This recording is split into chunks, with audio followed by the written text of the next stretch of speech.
Good morning, everybody. This is Eureka John with the Eureka Street Crypto Hub, broadcasting live on YouTube this morning, and it is Saturday morning on September 25th, 2021 at 7:07 in the morning. Yes, sir, Bob. This is my video blog, and I talk about all things crypto. This is my raw experience with crypto and my day-to-day journey with crypto. I'm definitely not a professional, not a teacher, not a financial advisor. I'm not even that well versed in the space. I'm just doing what I do, discovering something new every single day, and then popping on a mic and talking about it. Yeah, and just kind of documenting my journey as I go along, so I don't bug my friends and family about cryptocurrency and be that guy. Hey, did you hear about this new crypto project? At work or at kids' birthday parties or whatever. So yeah, here I am. All right. Yeah, and I'm not sponsored by anybody, and I'm not shilling anything either. So I'm just talking about things as they are. And I've been doing this since October 24th, 2020. So it's almost a year, 11 months now. So, all right. I just want to get straight into it. I don't really feel like going through all the market. You have access to all these tools. This is CoinGecko.com. Then there's Coin Paprika, Coin Codex, Coin Market Cap is the biggest one, and a plethora of others that are out there. And you can look at I'm not a day trader. I'm just a dollar cost average guy. I put in no matter what because I believe the space is only going up as a whole, even though we've had kind of a rough month. Whatever. September's always a rough month. So it's just me and my banana and my soda water in the morning, and we're talking about some crypto. All right. And we're not talking about really that much about prices. Okay, so let me take the banana sticker off here, put it right there, save it for my kids. All right. So let's go over here to my old tweeter and see what we have today. There's some news that Chef Nomi, right here, and not Chef Nomi. Chef Nomi is the original founder. So Sushi Swap. I wanted to talk today about Sushi Swap. And Sushi Swap co-founder 0x Maki steps down as leader. And Sushi Swap is an interesting monster. I have struggled to really understand what Sushi Swap is for the longest time. I mean, I don't know now. I've used Sushi swap. Probably not as much as a lot of people that may listen to the show and whatever. But I was first. I remember last July of 2020. Yeah, the July before last of 2020. Hearing all this stuff going on about Sushi Swap versus Uniswap, vampire attacks, and Chef Nomi, and then taking off, and coming back and repenting, and then yeah, it was just a lot of drama. Then all these offshoots of um, all these meme tokens coming out, and all this food tokens. You had pickle, you had sushi, you had all this stuff, pizza token. I mean, everything just coming out, that had to do with food. And I was just like, man, I just work here. I'm fairly new in this space. Yeah, I was into crypto before the summer of 2020, but I really started learning DeFi tools around spring of 2020, and I was just kind of beginning to get a grasp on them.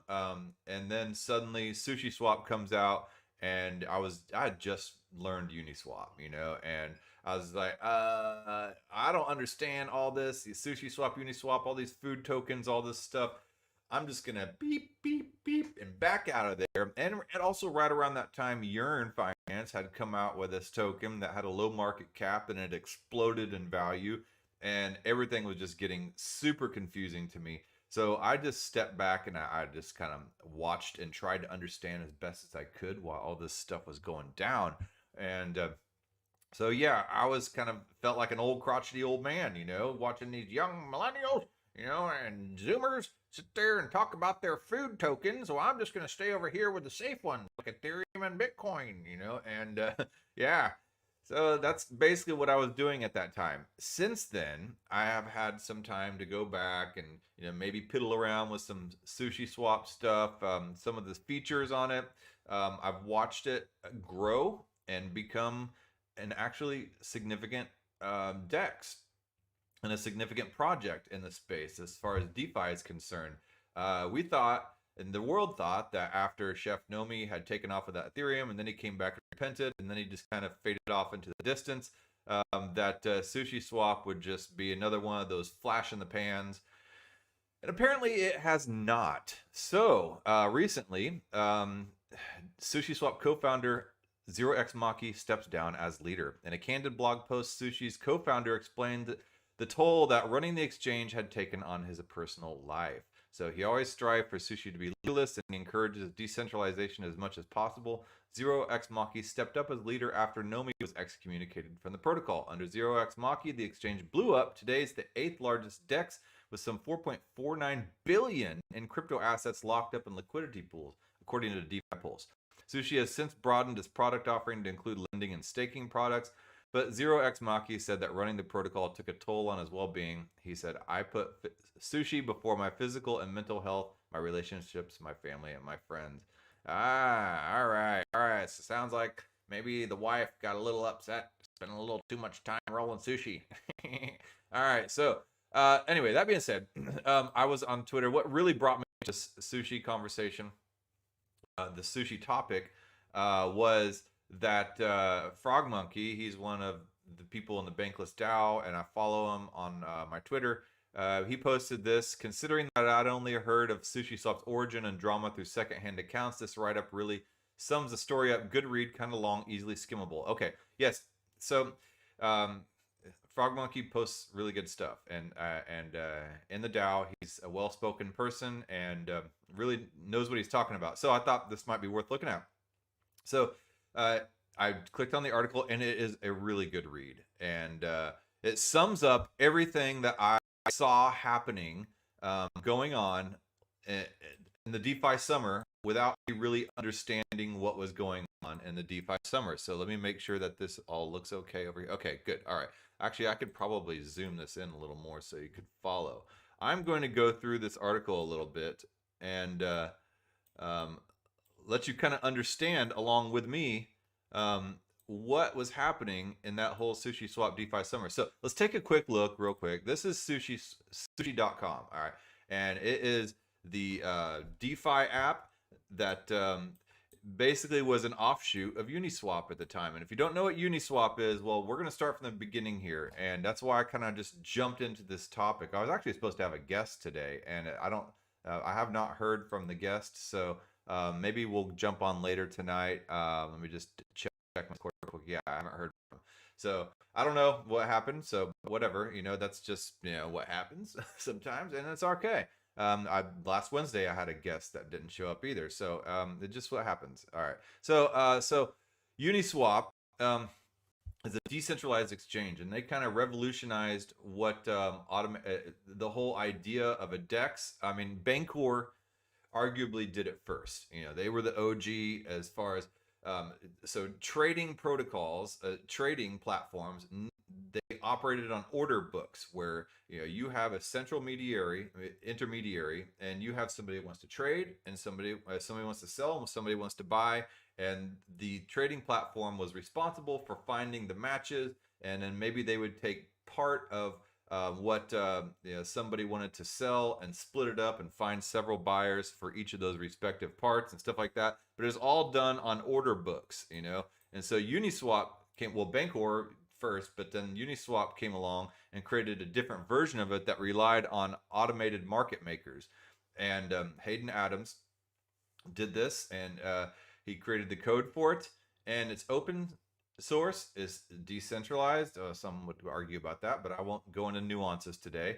And that is Uniswap is an automated market maker where everybody pitches in tokens, and say you have a pool, it's 50% USDC and 50% Ethereum. You pitch in 50% each part of those tokens, then those tokens are available for people to make trades and swaps with when they need. And then as the liquidity pool provider, you earn a percentage every single time somebody does a trade. So there is money available for trades. They don't have to find matches and order books and all that stuff. That is how those work. So this is uniswap.org. They've changed up the splash page, and so is Sushi since last time I had. They both look really good. So, anyway, It's how it works. You connect your wallet, up in the corner, your MetaMask wallet, and you hold the keys to your crypto the entire time. You don't have to relinquish custody of your crypto at any point, and so you have complete control over all your trades and then all your contributions to liquidity pools. You can enter and exit as you please,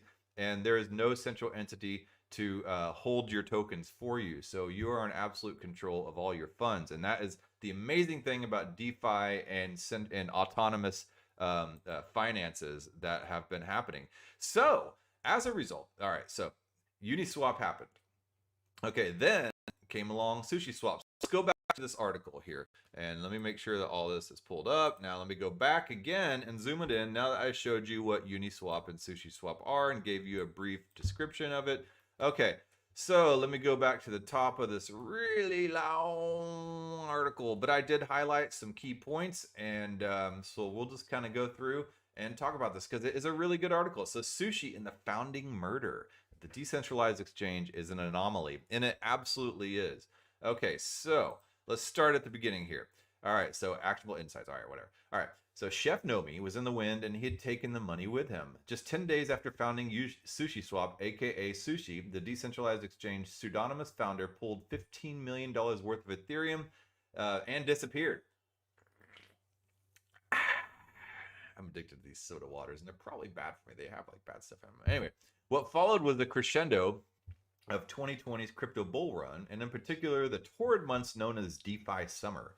Part manhunt, part trial by media, and part murder, the demise of Chef Nomi proved the beginning for something much more consequential, a truly decentralized organization with a stronger community than any of its peers. That Sushi had succeeded not in spite of, but because of its chaotic origins, illuminates what matters when it comes to empire building in the crypto community. In today's briefing, we'll unfurl the saga before alighting on Sushi's current scale and future plans. So yeah, the mark, the plan, the heist, the murder, the aftermath, and the future. Like I said, I recommend you read this article for yourself. It is a really good article. So yeah, I will link all this stuff in the description so you can learn about Sushi for yourself. But if you just want to listen to it casually, hey, I'm your guy. All right. So, in July of 2017, a young mechanical engineer named Hayden Adams was fired from his role at Siemens. It was his first job since graduating from Stony Brook, and it must have been a safe place to kick off a budding technical career. Yep. Straight up establishment right there. Suddenly unemployed, Hayden sent the above text to Carl Florsch, a friend embedded in the Ethereum ecosystem. Florsch responded, "Congratulations, this is the best thing that you could have happened to you. Mechanical engineering is a dying field, Ethereum is the future, and you're still early. Your new destiny is to write smart contracts." I'm trying to make myself a career in crypto, and I think it's great. Hopefully I can get to this stage. But he said, don't I need to like know how to code? I mean, I'm maybe come around. I'm considering making this same type of move, not get fired, but to dive deep full into crypto. But I'm gonna have to take that spare time and really buckle down and learn how to code. Anyway, Florsch assured him it didn't matter, and it still doesn't matter. You can get into crypto without knowing how to code. Adams could learn whatever he needed to make a dent. Even he must have been surprised by the success of Adams' first project. So 15 months after sending that dejected text to Florsch, Adams launched Uniswap, a decentralized automated token exchange built on Ethereum. Simply reaching that point represented a feat of endurance and ingenuity. Adams had learned to program in multiple languages and forfeited his salary to turn what started as a hobbyist project into a full-featured decentralized exchange DEX. So in 15 months, without knowing how to code, Hayden Adams built Uniswap, the #1 decentralized exchange in all of crypto. So the significance of Adams' innovation should not be underestimated. In creating Uniswap, he and the team succeeded in solving a bête noire of the crypto world, running an exchange without an order book. So a bête noire, if you don't know, it's just something that people always kind of like stayed away from, like, oh, I don't want to mess with that. It's a huge feat. It's an aversion. It's a task we don't even want to look at right now. But in the crypto world, running an exchange without an order book was something that was sorely needed, and Hayden Adams did it. While the details are eye-glazing for all but the most fastidious of students, the upshot was that Uniswap was able to attract liquidity without centralization. No one had managed this before, at least not with the same elegance. So how did Uniswap do it? So it depends on who you ask. Some have suggested that Uniswap was a fork, with this version 1 borrowing from its rival project Bancor. Adams has vociferously denied that claim. He says in this tweet, Uniswap version 1 is not a fork of Bancor, just a way better automated market maker implementation. Was 10x more gas efficient and used ETH as a common pair, blocked approximately. This is where he's saying that he's blocking all these bots, basically anybody. Oh, shoot, I didn't mean to go to that Twitter. Well, crap. Now it's opening Twitter. All right. So he's just saying that anybody that said anything. Basically, he's saying he's blocking anybody that is a bot. That's basically saying that, yeah, whatever. I'm not going to get into that. But he was blocking people that said that he copied Bancor. All right, so perhaps only those present at Unicorn, Uniswap HQ on day 1 know the truth of the matter. Whatever. Either way, I use Bancor. I love Bancor, and I also use Uniswap. And Uniswap is the biggest. So what's undisputed is that Adams successfully incentivized external parties to offer trading depth. Liquidity providers deposit tokens into a pool and are rewarded as a result. So for example, if I added Ethereum and Tether to the Ethereum Tether pool, I could earn liquidity tokens. And by doing so, proportional to my contribution, I could earn those liquidity pool tokens by contributing to these two tokens. And as I described earlier, you put 50% Tether, 50% USDC. You're providing liquidity pool, and you earn the liquidity pool tokens as a representation of your place in that pool, and you earn transaction fees every single time somebody trades Ethereum and Tether, for example. And you can put into whatever type of liquidity pool you want. I mean, there are dangers to that, but that goes beyond the scope of this. And this is not the same thing as a governance token. Your liquidity pool tokens are not a governance token. They do not give you a say in the protocol. They just represent your position. All right. So anyway, the plan of Uniswap is crypto. All right. So the law of fluid power. Crypto operates antithetically to extant power structures. Crypto wants power to be perfectly fluid, accruing to contributors according to their value to the community. In this respect, it's not only about decentralization. A perfect distribution of power is not desirable, but relative merit within a decentralized structure.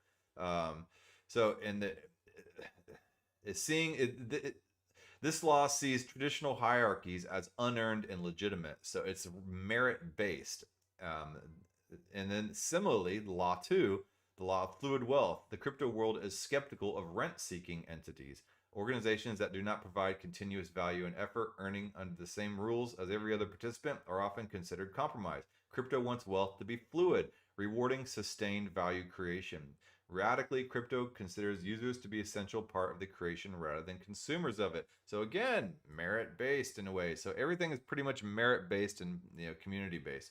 So all right, it's going from Web 2 to Web 3. Your take rate is my opportunity. So rather than keeping this fee as a centralized entity would, decentralizers often give it back to users in recognition of their value. So Uniswap capitalized this second law and rising to prominence. Coinbase, Binance, and other centralized exchange not only served as the focal point for much of crypto market, but they skimmed the fees that came from the trade. So Uniswap, yes, it takes a fee, but it passes it to the people that have contributed to the liquidity pools. So I provide Tether and Ethereum in a liquidity pool. I get a percentage of that fees. And that, why nobody thought of that beforehand, it just baffles me. But yeah, okay. By taking venture money though, so they started breaking the laws of fluid power. So they took venture money, and Uniswap, which is that establishment money, the unearned money, Uniswap effectively allowed for some of its platform's power to be captured by interlopers. Much of this may have been simply a matter of perception. That might not have been the actual case, but it was a bad look. So to certain external parties, Uniswap suddenly appeared allied with the establishment. All right, so perhaps a greater violation of Law 1 was Uniswap's governance structure. What the project did give liquidity pools a way to earn, while it did give liquidity pools a way to earn, it did not give them a way to vote. There was no Unitalk token that offered the community a mechanism to voice their opinions in a chart forward. Power was cloistered, captured by a select few. That presented an avenue for attack. So you got these liquidity pool tokens that represented your place, but you weren't allowed to vote or have any type of say-so in the protocol. There was no governance token. So Larry Cermak tweeted, "What if Uniswap could do? What could Uniswap do if some talented dev forks everything, slightly changes branding, and releases a token that eventually distributes approximately 90% of supply to liquidity providers? Uniswap is an absolute beast and has a great team, but what could they do?" That's a very telling tweet. Okay, Cermak posted an intriguing question. What would happen if somebody took the power of Uniswap's automated market maker but added a token? What if the community owned 90% of the project and could determine its future? Perhaps without realizing it, Cermak had outlined an ambush. One lurker was listening closely.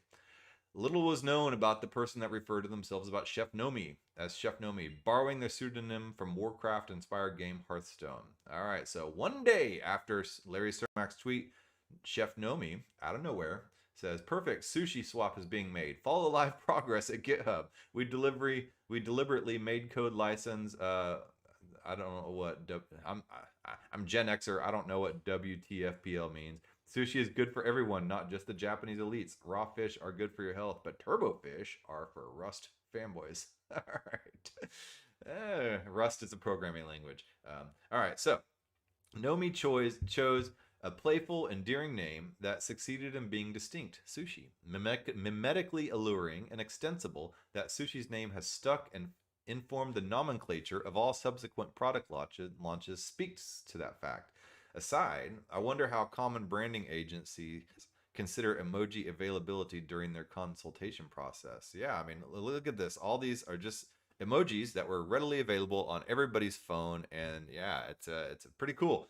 So anyway, Nomi chose, so the playful, endearing name. Here's the timeline. So here's Cermak's tweet, and then here's Chef Nomi's tweet for the first time. Sushi Swap is founded. And then here on Coinbase Pro, Sushi surpasses Coinbase Pro by volume. And this is just in a matter of like 7 or 8 days. And then DeFi Pulse, Sushi reaches the top of DeFi Pulse by total value locked just about 9 days after. And then Chef Nomi takes out Sushi and trades for ETH. And I'll get to that in a second. Originally planned migration date. Here's a, what's his name? FTX protocol, Sam Bankman-Fried. And then Sushi finally migrates, and then the keys handed to new master chefs. So I kind of gave away the ending here. But in this post, Sushi noted that while Uniswap distributed 0.3% in trading fees to liquidity providers, this only applied to active providers. That means if you stopped providing to the liquidity pool, Ethereum and Tether, you see receiving rewards. Okay.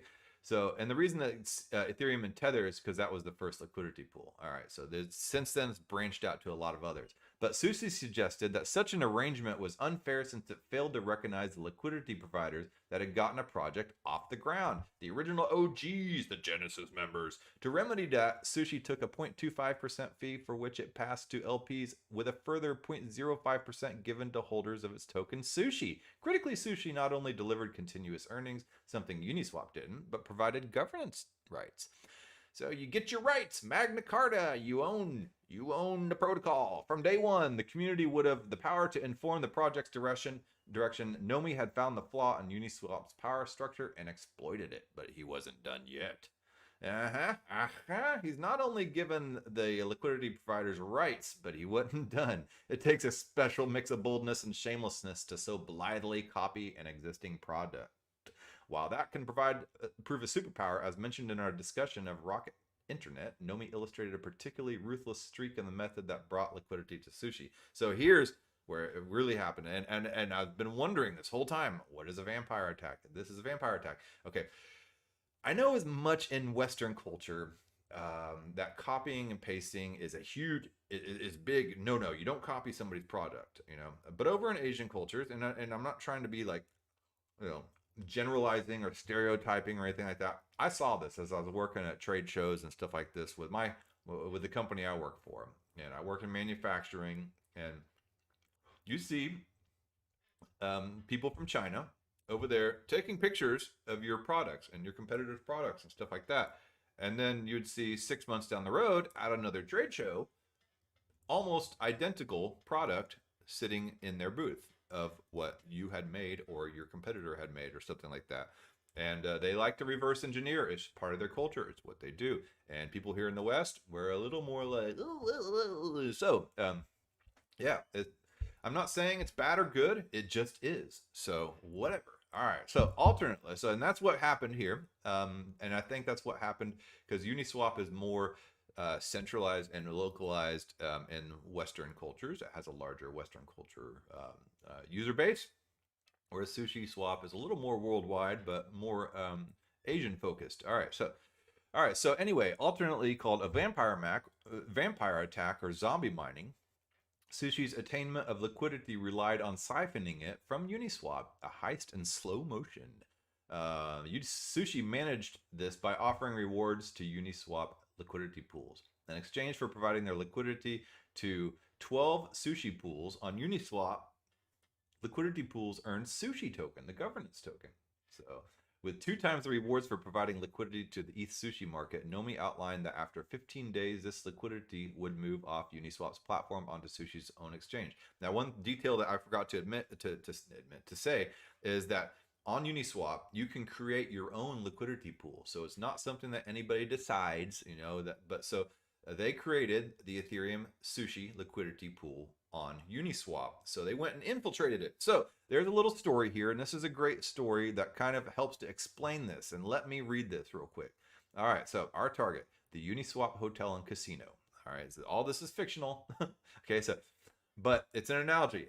All right, so as everyone knows, the Uniswap Hotel and Casino is one of the most attractive venues on the Strip, known for its good vibes and unusual gambling products. Everyone also knows that the magic behind the Uniswap operation is how to run a casino playbook. The bad news, it's locked in a vault.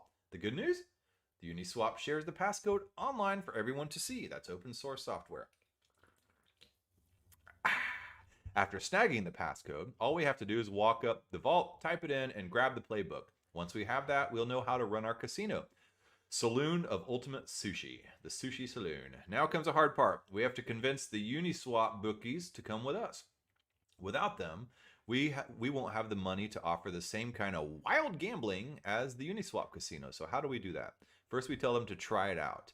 They don't have to go anywhere yet. They can start by offering gambling pools inside the Uniswap casino. Think of it as our mini casino within a casino. So those are the liquidity pools installed within Uniswap. By switching allegiances, the bookies can earn more, even if they decide to stop backstopping bets. They can walk away and still get paid. Pretty good deal, right? But it gets even better. We don't want to just offer gambling within the Uniswap casino. We want to run our own place and turn Sushi Casino into the biggest casino on the Strip. By joining our gambling pools, when we open Sushi Casino in 15 days, they won't just be bookies, but actual shareholders. They'll get to decide how the casino operates and help define its future. And who knows what we'll build together once we have our casino set up. A pool, a theater, a bank. We're making a multiplex for your entertainment needs. And they'll be getting in on the ground floor of that. Sound like a plan? Come on with me. Let's open up the Sushi Casino. All right, so this may not pass muster as a Hollywood treatment, but there's no doubting that Sushi's vampire attack was high drama, not least because it worked. Oh man, just 3 days after launch, Sushi had bled Uniswap of 53% of its liquidity. So all those automated market maker liquidity pools that people have been putting 50% in, they started putting into the Sushi pools because they were getting better returns. And then 2 days after that, it had reached 68%. And everybody was just like, you know what? I'm just going to go over here to the Sushi pool. And you're cool. You're cool. But sorry, man. I'm just going to go over here.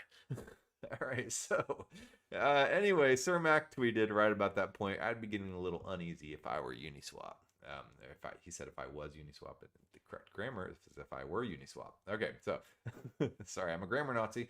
So anyway, publicly at least, Hayden Adams was unfazed. So all right, he says in his rebuke of Sushi, can't tell who's pretending and who's legitimately doesn't understand that 1 billion total value lock deposited in an incredibly high risk investment on a single day's notice is mostly massive whales. Anyone talking about community versus VC here is either delusionally or intentionally misleading. So he wasn't taking them seriously, and he was scoffing at them, basically.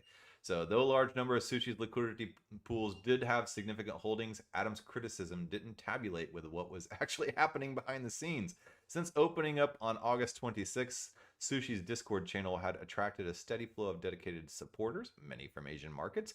One entrance was 0x Maki, an adherent that within minutes of joining the chat established himself as the general manager. I am the GM. I'm going to take control.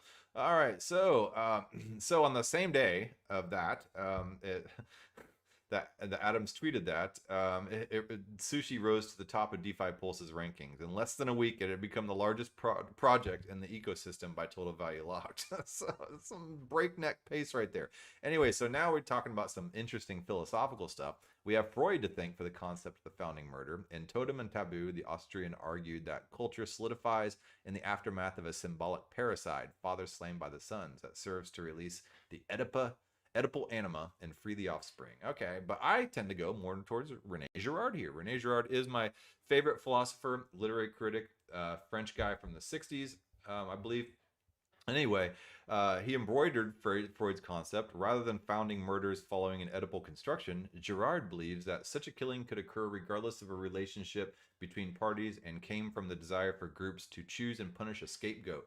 I believe a guy talking about mimetic desire was on Bankless recently, and he talked about René Girard, and I was like, oh wow, that's one of my favorite authors and favorite philosophers. I read Girard in grad school. The book Scapegoat is an amazing book, and he also has another book called Violence and the Sacred and a few others, but the Scapegoat is a highly recommended piece to read.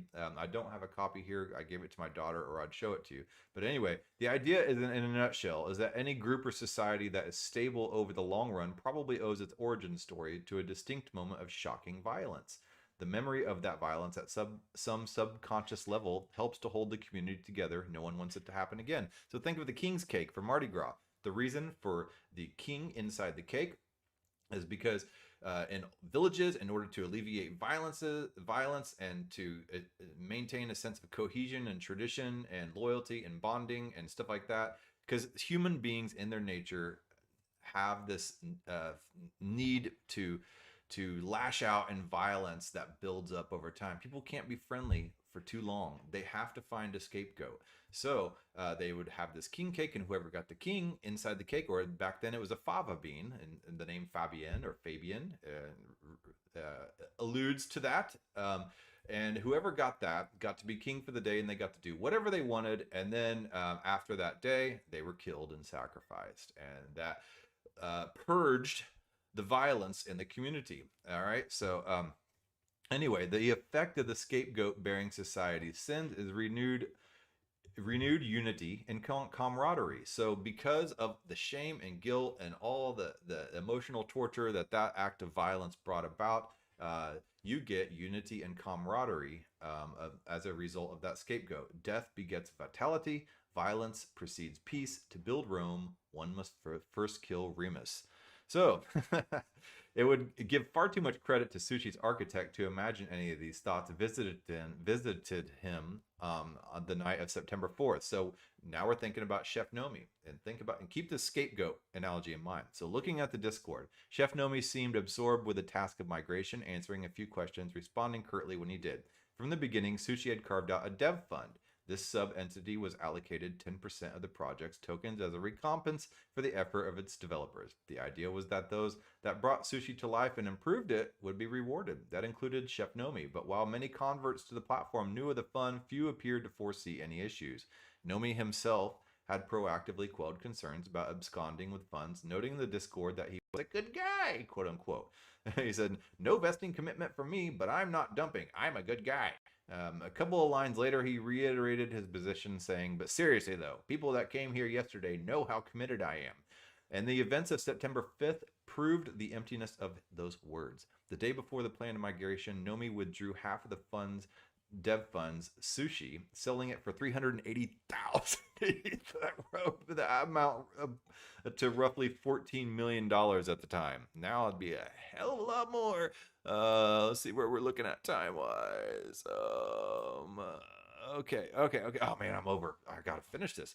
This is such a good story. Anyway, Nomi's move was quickly branded as an exit scam, the practice of taking investors' funds and disappearing with them. The chef didn't disappear, though. Instead, he tried to fight his corner, justifying the decision by suggesting the withdrawal would give him more focus. It made little difference. Crypto's most powerful figures balked at the move.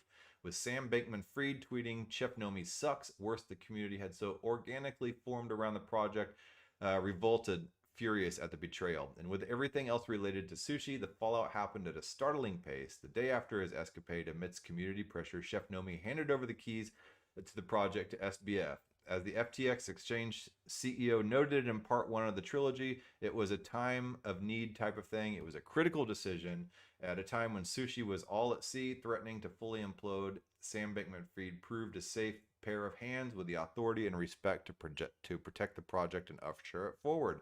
That stewardship was brought to a formal conclusion less than a week later. On September 9th, Sushi finally migrated off Sushi Swap, Uniswap becoming its own exchange. The next day, SBF announced that he had transferred the automated market maker's key over to a selection of new chefs responsible for guiding the community forward. That included Cermak, Robert Leshner Compound, Matthew Gramacino Global, and still pseudonymous 0x Maki. And then on September 11th, the tale took a surprising turn. Chef Nomi repented, and he tweeted to everyone, I effed up and I'm sorry. He also offered more than his contrition, returning all the 380,000 ETH to the project. It was a move appreciated by the sushi community, recovering some degree of respect for its founder, but it didn't matter. Chef Nomi had been murdered. Metaphorically, functionally, he had ceased to exist in the context of sushi. He was the scapegoat. In back end, and then he just kind of disappeared into back end dev channels, and who knows, he may still be lurking around somewhere, but he's gone in the hall of shame in a way. It is a year to this day that Nomi has vanished. The sushi's still here. That sushi is still here at all is remarkable, a testament to the power of a founding murder to vitalize a community and a budding culture. And so they go on in this article to talk about and compare and contrast the cultures between Sushi Swap and Uniswap. And, it's just basically outlines the fact that Sushi Swap has a stronger community than Uniswap, even though Uniswap is a stronger protocol. But things like that may change. Since Nomi's departure, the project has relied on members stepping up, in particular 0x Maki and Joseph DeLong. It says it's worth saying that in one respect at least, Nomi has been a loss. Fittingly, from much of what I heard about him in the form of second and third hand accounts, they described him as an exceptional technical talent. So even though he got castigated and scapegoated and everything like that, people look back on him warmly in a lot of ways. So that's pretty interesting. So there was some other people at the beginning, deleted user and control and stuff like that, but Chef Nomi really stands out.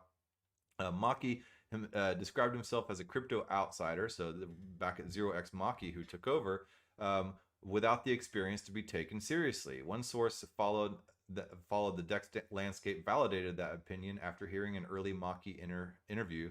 They considered him totally clueless. That's how I feel, So anyway, Joseph DeLong presents a more straightforward profile. He was the other one alongside Maki that took control. Prior to joining Sushi full-time, DeLong worked as an engineer at a crypto company, Consensus, under Joseph Lubin, and searched as a researcher at the USAA's blockchain lab. So he's pretty established. But anyway, Sushi's now has come out with a bunch of new products, the bento box, the miso, and now it's coming out with the NFT platform Shoyu.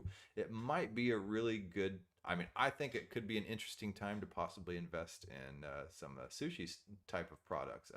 Both bento box and miso were created by members before they were hired by the project to contribute more formally. This is what a truly headless organization looks like at its best, a DAO.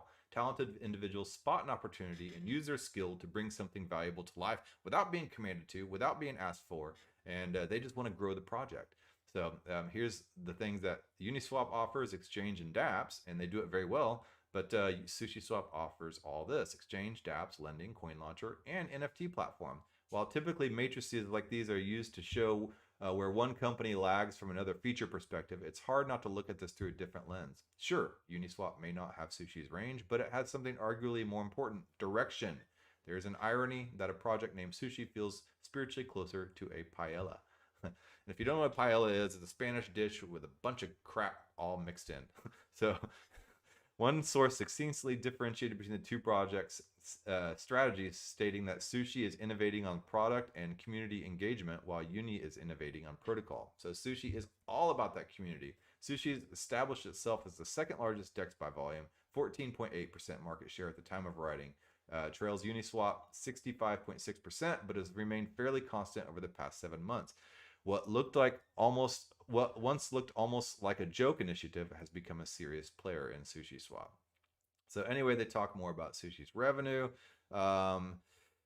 Yeah, so anyway, they're just saying Sushi needs to chart a more clear path forward. But I think with this NFT platform and with the built-in community that Sushi Swap has, and NFTs being based on community, that it is pretty compelling, so something to think about. After a historic birth last year, Sushi seems to have sped through childhood, arriving at adolescence and the accompanying identity crisis in record time. So right now we can do this: lean into Show You, that's the NFT platform, improve the core, the protocol, and then look beyond the consumer.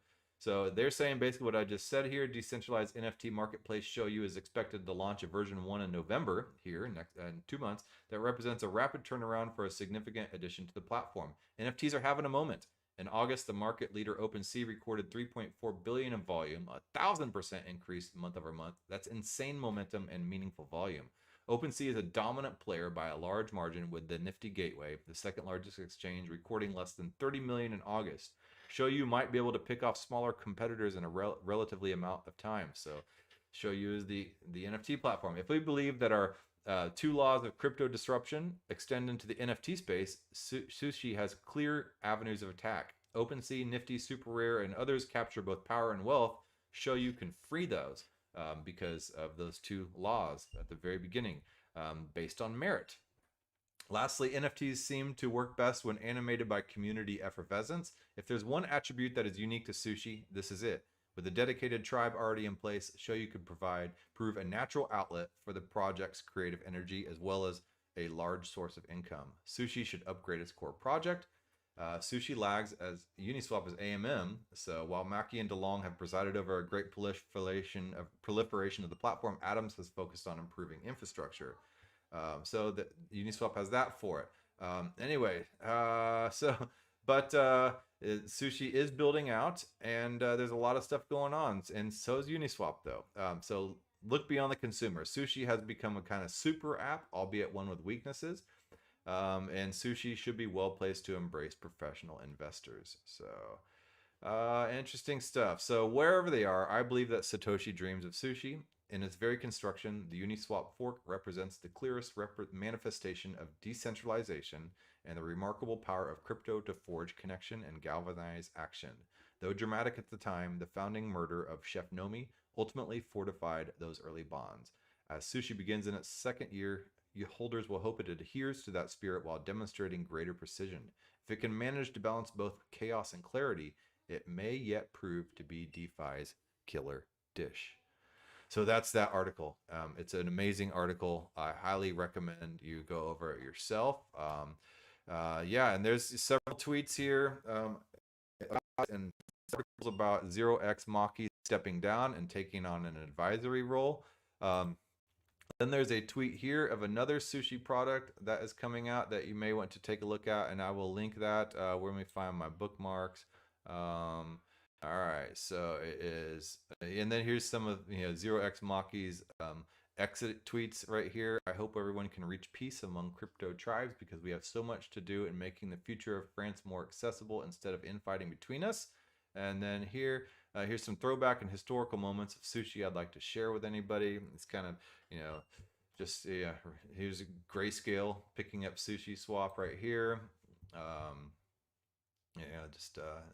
I'm not sure the significance of this, but it looks pretty cool. There's 0x Maki and a little kind of a cool cartoon drawing of him. And then the French Revolution, Sushi Swap leading the charge. And then here's all the other the fighters. So anyway, cool stuff. All right. Well, that being said, it's been I didn't have a guest for today. I had a guest for today, and I had to think on my feet, and it's something that I think I do pretty well, and I had to figure out something to talk about. The good thing is that I'm continuously studying cryptocurrency and all the stuff associated with it, and have something to talk about. I always have something to talk about in this space, no matter what. So yeah, I'll be back tomorrow. I'm going to be having another guest on tomorrow, Ivan from the Bankless Style, and he has a lot of things that he wants to talk about and share with me on. I love having guests on and people sharing their perspectives on the space. It's always super entertaining and super fun, and so yeah, I'll welcome that pull-up has been made too. All right, well, that being said, you guys have a good day, and yeah, take care of yourself. All right, bye.